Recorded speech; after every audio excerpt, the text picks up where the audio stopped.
3.1기도 예배에 나오신 성도님들을 주님의 이름으로 환영합니다. 우리 시간 찬송가 449장 함께 찬양하시겠습니다.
오늘 함께 읽은 하나님의 말씀은 마가복음 8장 1절부터 10절까지의 말씀입니다. 신약성경 마가복음 8장 1절부터 10절까지의 말씀입니다. 제가 봉독하겠습니다. 그 무렵에 또 큰 무리가 있어 먹을 것이 없는지라 예수께서 제자들을 불러 이르시되 내가 무리를 불쌍히 여기노라. 그들이 나와 함께 있은지 이미 사흘이 지났으나 먹을 것이 없도다.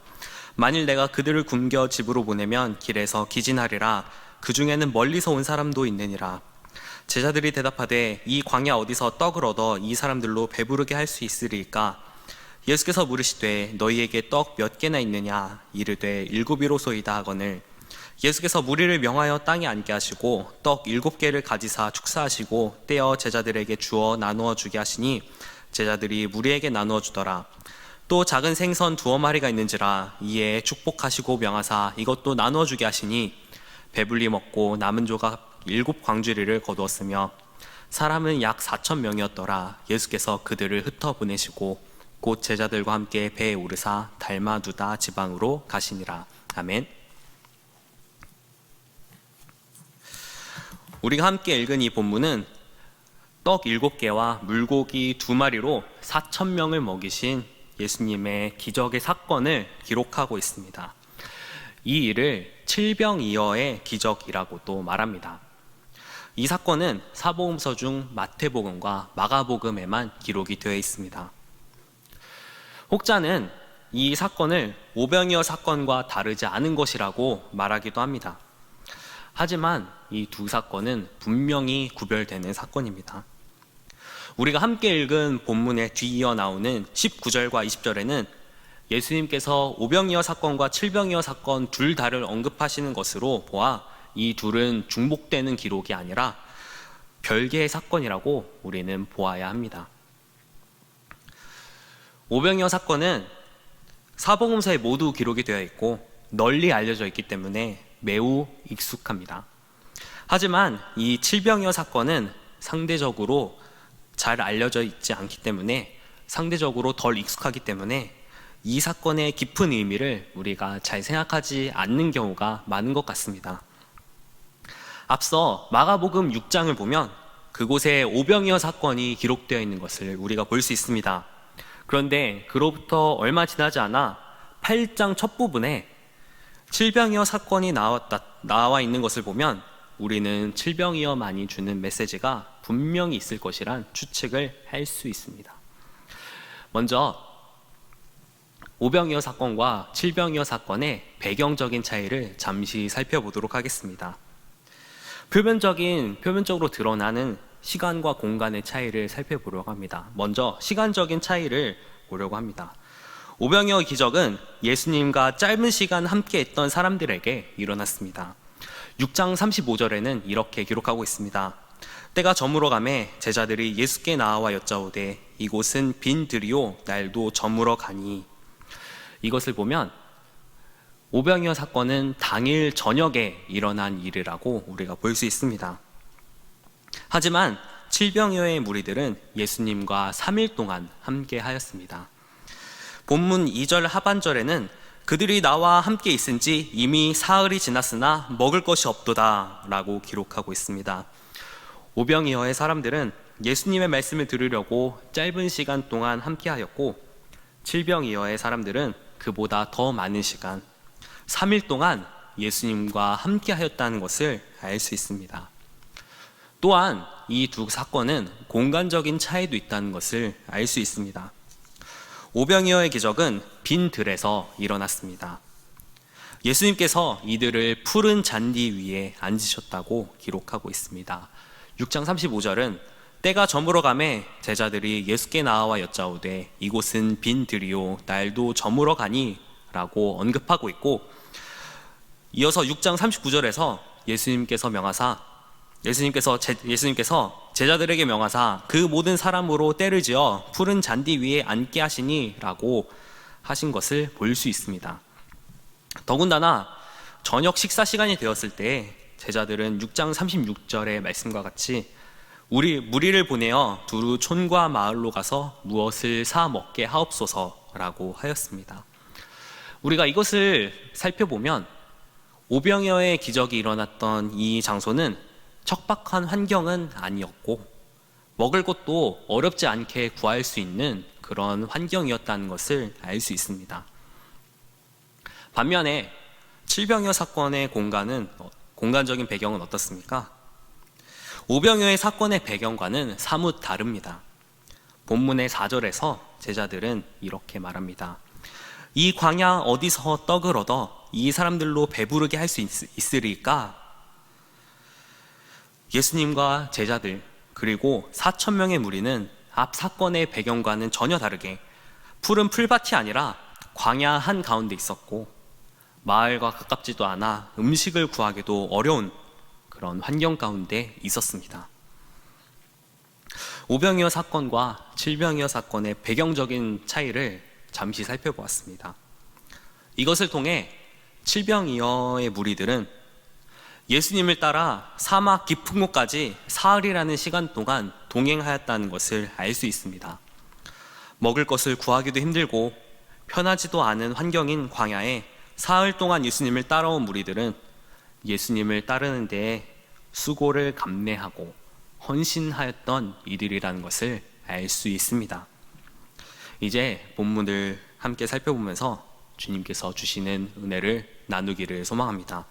두 가지 내용을 살펴보기 원합니다. 첫 번째는 불쌍히 여기시는 예수님, 불쌍히 여기시는 예수님에 대해서 살펴보고자 합니다. 먼저 1절과 2절을 다시 한번 읽겠습니다. 그 무렵에 또 큰 무리가 있어 먹을 것이 없는지라 예수께서 제자들을 불러 이르시되 내가 무리를 불쌍히 여기노라. 그들이 나와 함께 있은지 이미 사흘이 지났으나 먹을 것이 없도다. 1절부터 2절에 나와 있는 것을 보면서 우리가 먼저 보기 원하는 것은 먹을 것이 없는 무리의 상황을 불쌍히 여기신 것을 보기 원합니다. 앞서 나타난 오병이어 사건에서 예수님은 무리들의 어떠한 것을 염려하였는지 기록이 되어 있습니다. 바로 예수님은 무리들의 영혼을 염려하셨습니다. 마가복음 6장 34절입니다. 예수께서 나오사 큰 무리를 보시고 그 목자 없는 양 같음으로 인하여 불쌍히 여기사 이에 여러 가지로 가르치시더라. 이들은 영적인 상태가 굉장히 좋지 않았던 그런 상태였던 것 같습니다. 마치 마른 땅처럼 메말라 있는 그런 상황이었습니다. 그 가운데 예수님께서는 말씀을 가르치심으로 그들의 영혼을 먹이셨습니다. 하지만 칠병이어의 무리를 보시고 예수님은 그들의 배고픔을 생각하셨습니다. 우리가 칠병이어 기적이 일어난 그 배경을 살펴봄으로써 알다시피 칠병이어의 무리는 예수님의 말씀을 듣기 위해 다른 것들을 뒤로하고 예수님과 동행하였습니다.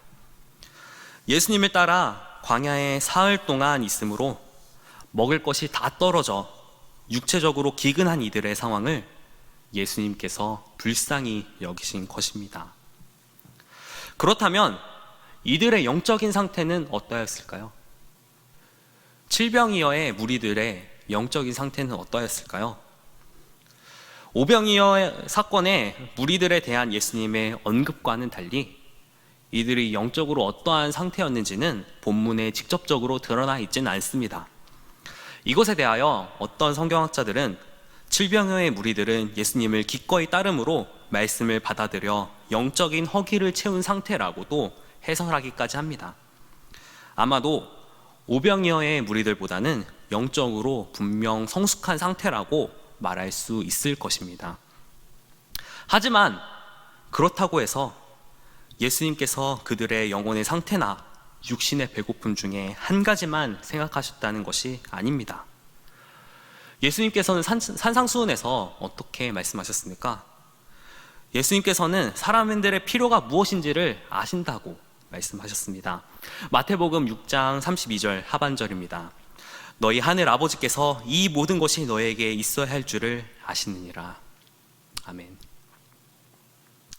예수님을 따르는데 수고를 감내하고 헌신한 이들을 주님께서는 결코 간과하시지 않는 줄을 믿습니다. 또 이어서 우리가 살펴보고자 하는 것은 멀리서 온 사람들의 상황까지도 아시고 불쌍히 여기셨다는 것입니다. 이어서 본문을 계속 살펴보기 원합니다. 3절 말씀입니다. 만일 내가 그들을 굶겨 집으로 보내면 길에서 기진하리라. 그 중에는 멀리서 온 사람들도 있느니라. 3절 말씀을 보면서 우리가 이 기적이, 이 칠병이어의 기적이 어디서 일어나는지를 한번 다시 살펴보기 원합니다. 1절 맨 앞부분을 보면 그 무렵에 라는 접속사로 본문이 시작되는 것을 알 수 있습니다. 앞서 7장 후반부를 살펴보면 31절의 기록으로 보아 예수님은 데가볼리 지역에서 사역하고 계셨던 것을 볼 수 있습니다. 데가볼리라는 이 지역의 이름은 헬라어로 데카폴리스 도시라고 합니다. 10개의 도시라는 의미를 담고 있습니다. 데가볼리는 팔레스타인에 있던 헬라의 식민지 도시, 즉 이방인 자치구역 10개로 구성되어 있는 지방의 이름입니다. 이곳은 유대 본토와는 또 다르게 헬라 문화의 지배를 강하게 받는 이방적인 성격을 지니고 있었기에 유대인으로부터 배척받기도 하였습니다. 하지만 예수님께서는 데가볼리에서도 복음을 전하셨습니다. 예수님은 모여든 사람들의 상황과 처지를 아셨습니다. 무리 중에는 예수님께서 사역하신 데가볼리 지방에서 유대인들에게 소외받고 어려운 처지에 있었던 그런 사람들도 있었을 것이고, 예수님을 따라서 멀리 유대 땅에서 데가볼리까지 온 사람들도 있었을 것입니다. 또한 유대 땅이 아니라 이방 지역에서 예수님께 온 사람들 역시 있었을 것입니다.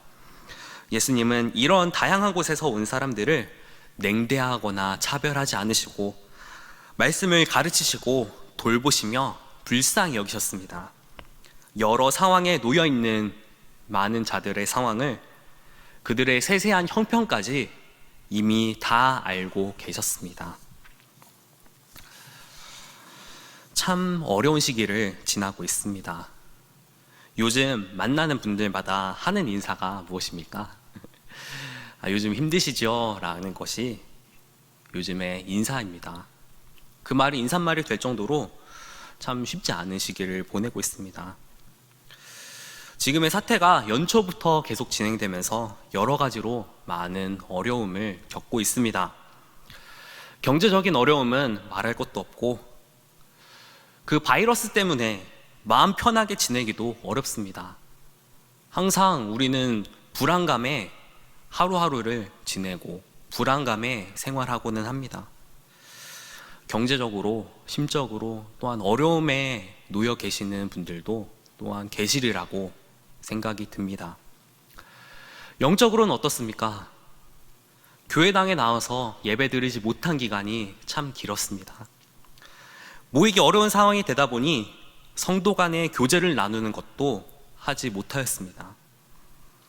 이런 가운데 영적으로 많이 침체되고 영적인 힘듦을 겪고 계시는 분들도 분명히 계시리라 생각이 듭니다. 하지만 우리가 눈을 들어서 주님을 보기 원합니다. 주님은 우리의 필요를 아십니다.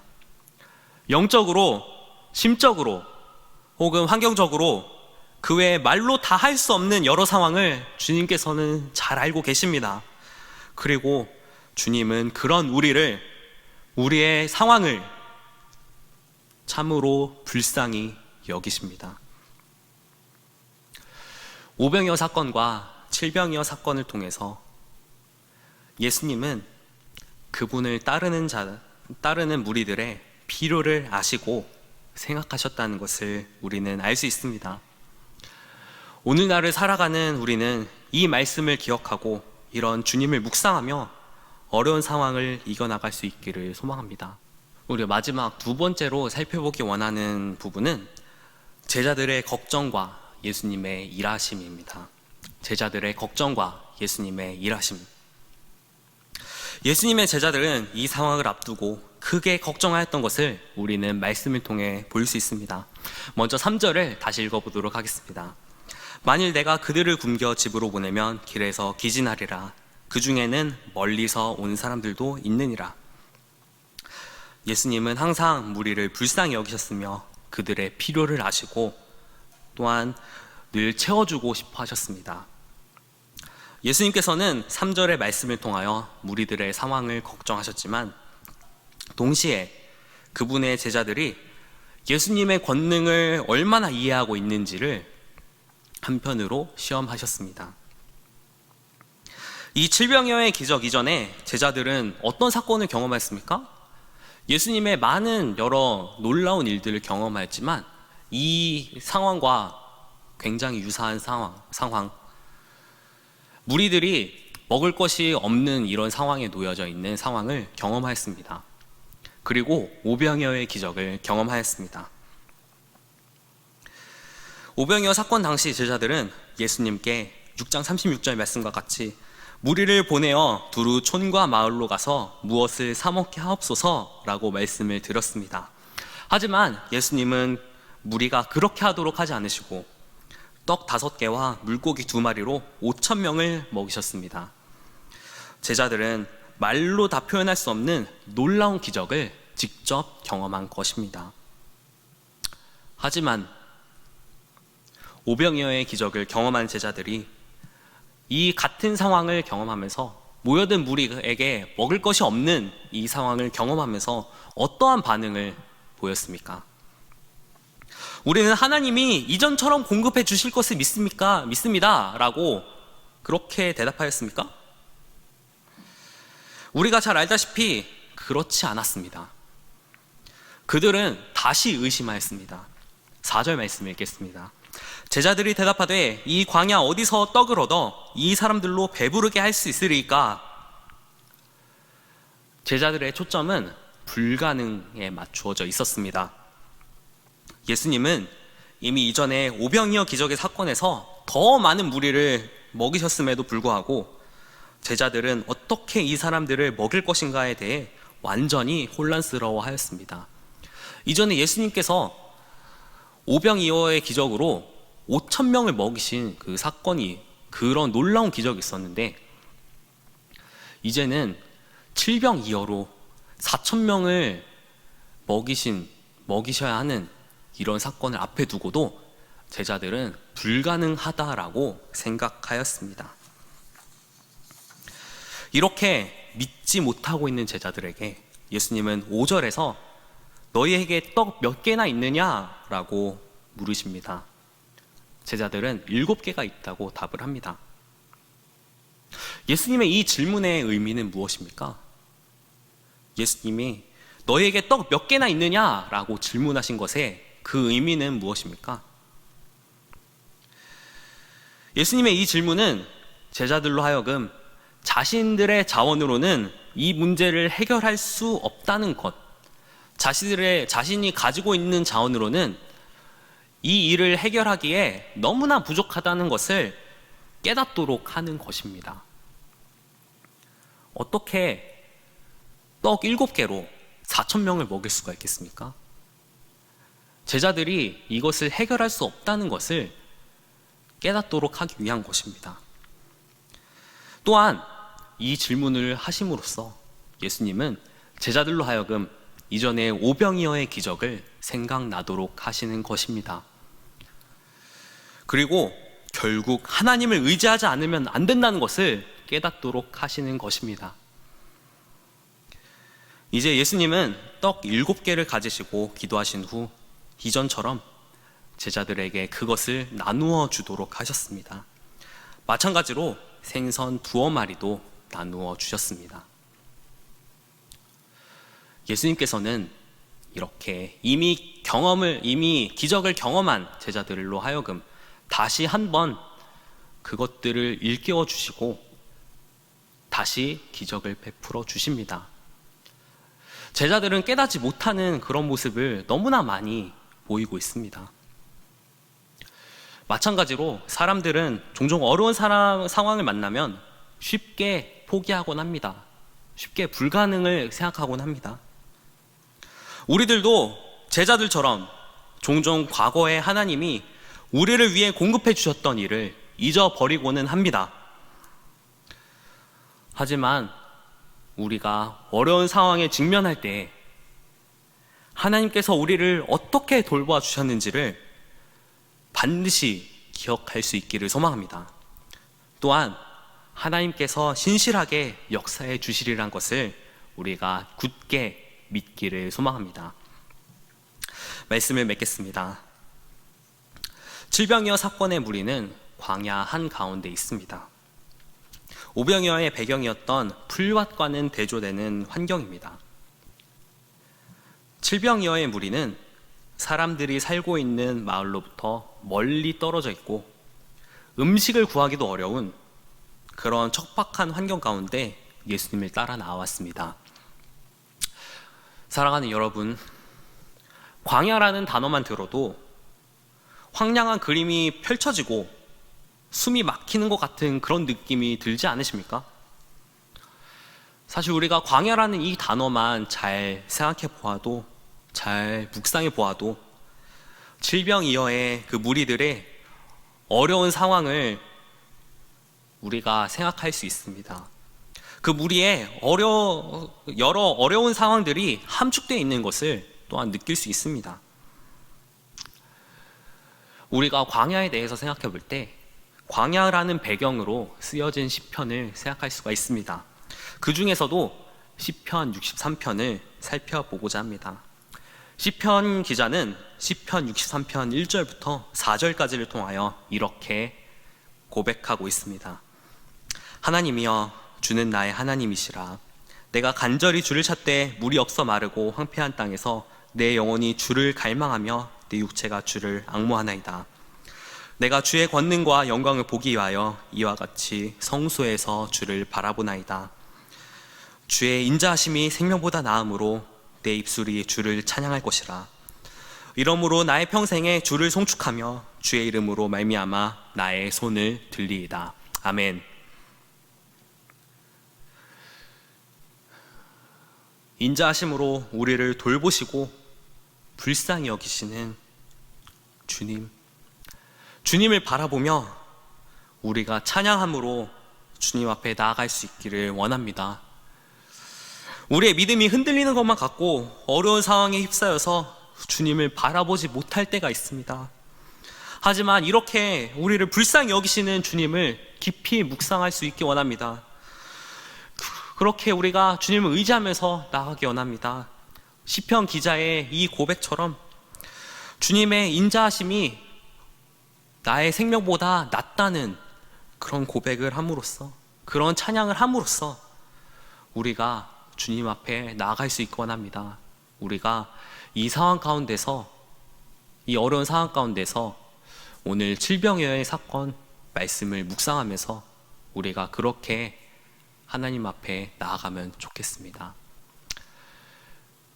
함께 기도하겠습니다. 하나님 아버지, 은혜와 사랑을 감사드립니다. 질병이어의 기적을 통해서 예수님께서 사람들을 긍휼히 여기셨다는 것을, 불쌍히 여기셨다는 것을 확인하고, 또한 지금 우리의 상황도 역시 불쌍히 여기신다는 것을 깨닫고 우리가 주님 앞에 나아가기 원합니다. 하나님 아버지, 여러 상황들 때문에 우리가 넘어지고 의심하고 주님께서 신실하게 인도하실 것이라는 믿음 흔들리는 것 같은 때가 너무나 많지만, 하나님 아버지, 저희가 주님을 바라보며 찬양하며 나아갈 수 있기를 소망합니다. 이 어려운 상황 가운데 영적으로 힘들어하고 또한 심적으로 힘들어하고 또한 여러 가지 많은 상황으로 힘들어하는 그 가운데 주님께서 우리를 돌보신다는 것을 우리가 기억할 수 있기 원합니다. 우리가 또한 기도 가운데서, 우리 삶 가운데서 그렇게 우리를 불쌍히 여기시며 우리의 상황을 인도하시는 주님을 깊이 만날 수 있기를 소망합니다.